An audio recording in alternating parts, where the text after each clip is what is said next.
திரைத்துறையில் ஃபோலி என்பது என்ன, திரைத்துறையில் அதன் பங்கு என்ன என்பதை விளக்குகிறார் செய்தியாளர் ராம்பிரசாத். நம்மள ஒரு படத்துக்குள்ள கூட்டு போறதுக்கு ரொம்ப முக்கியமான விஷயம் தான் சரௌண்டிங் சவுண்டு. இதை உருவாக்குறதுக்கு பேர் தான் ஃபாலி. இந்த ஃபாலி என்ற பேரே இந்த சரௌண்டிங் சவுண்டை உருவாக்கின ஒரு கலைஞரோட பேர் தான். ஜாக் ஃபாலிங்கிற அவர் தான் இந்த சரௌண்டிங் சவுண்டை உருவாக்கி புதிய வழிமுறையை கொண்டு வந்தார். அவர் காலத்தில் இந்த சவுண்டை உருவாக்க ரொம்பவே கஷ்டப்பட்டிருக்காங்க. இப்போது சில டெக்னாலஜிகளும் வந்திருக்கு, ஆனால் ஒன்று மட்டும் மாறலை. அது ஃபாலி கலைஞர்களுக்கான அங்கீகாரம் கிடைக்காதது தான். இதை பற்றி அவங்கக்கிட்டேயே பேசுவோம்.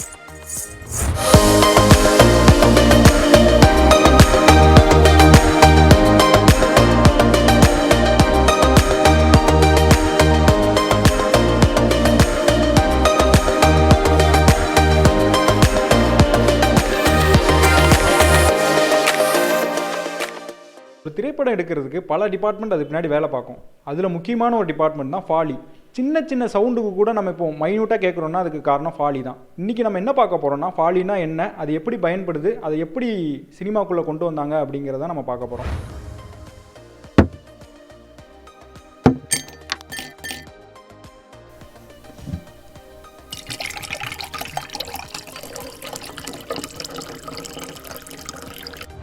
நீங்கள் இது வரைக்கும் வேலை பார்த்ததுலேயே கஷ்டமான படம், இந்த படத்துக்கு நான் ரொம்ப கஷ்டப்பட்டேன் ஃபாலி பண்ணுறதுக்கு அப்படின்னா என்ன படம் சொல்லுவீங்க?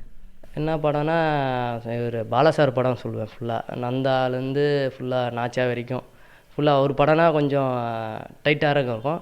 இன்னும் இதுன்னு பார்த்தா ஹரிசார்து இன்னும் ரொம்ப ஸ்பீடாகவும் இருக்கும். வேறு அவரது சவுண்ட்லாம் வந்து நம்ம கரெக்டாக சிங்கில் இருக்காது. கரெக்டாக சிங்கில் இது பண்ணால் அது இன்னும் டைட் பண்ணி வேலை செய்ய வேண்டியதாக இருக்கும். சரி, நான் இப்போ நீங்கள் இந்த ஃபாலி என்ன எப்படி பண்ணலாம் அப்படிங்கிறத கொஞ்சம் காட்ட முடியுமா?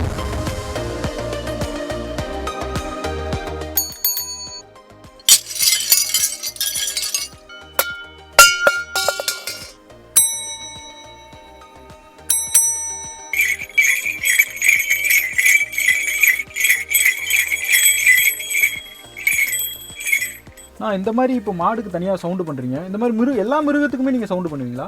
ஆமாம், ஒரு மிருகத்துக்கு சவுண்டு பண்ணுவோம். இப்போ விஷயலாக வந்து பார்த்தீங்கன்னா இப்போ வந்து குதிரை போதுன்னு வச்சுங்களேன், அதுக்கு வேறு போல் சவுண்டு போடலாம்.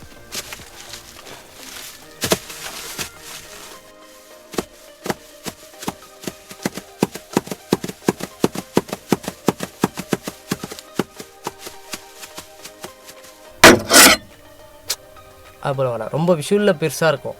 நம்ம வந்து இதே போல் கொடுத்து ஸோ சவுண்டு காட்டலாம்.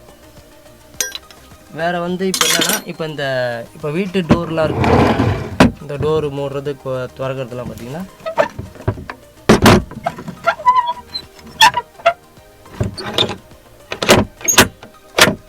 இதே போல் டோர் சவுண்டு. அதுக்கப்புறம் வந்து இந்த சேர் வந்து இப்போ மெயினில் ஆஃப் ஆகுறதுன்னு வச்சுக்கலாம். இது போல் மெயின் ஆஃப் பண்ணுறது கீழே ஒரு போல் இருக்குதுன்னா அது போல் சவுண்ட் கொடுப்போம்.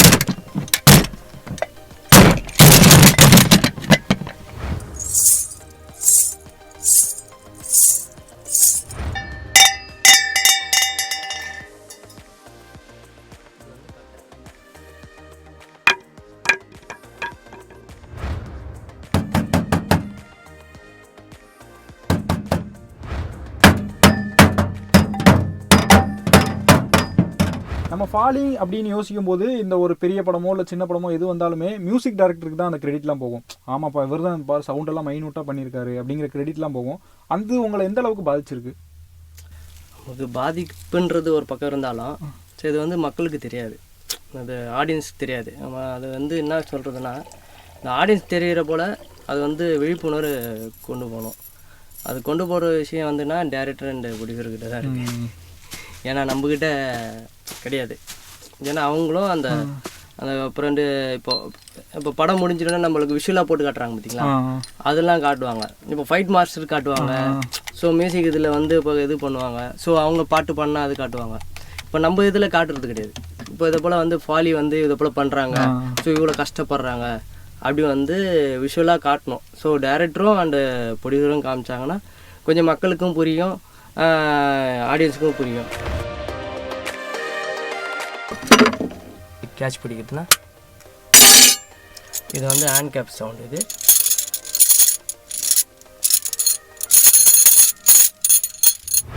திரையில் தோன்றும் கலைஞர்களை கொண்டாடும் இதே வேளையில் ஒரு படத்திற்கு உயிர் கொடுக்கும் இது போன்ற கலைஞர்களையும் கொண்டாட மறந்துவிடக்கூடாது.